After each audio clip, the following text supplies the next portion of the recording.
Hi everyone, welcome back to the channel. In today's video, I'm going to show you how to get Japanese display name on Roblox. So it's a very simple and easy thing to do. You first have to launch your Roblox mobile application, or you need to come on roblox.com.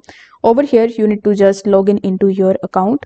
Afterwards, you need to click on this gear icon and then you need to go to your settings. In your settings, you will see your display name. So you need to click on this pencil icon in order to change it. As you can see that I have already changed my name to the Japanese name. But here you just have to simply first go to Google Translate and you need to type your name in English and you need to convert it into Japanese. Now you need to copy your name and come back on this page.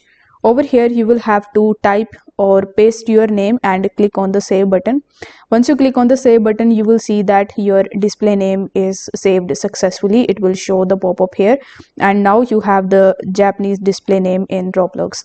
Now here you need to make sure that your display name can only be changed once every 7 days. So you won't be able to change your display name before 7 days. So make sure you keep that thing in mind and you type the name or paste the name very carefully here.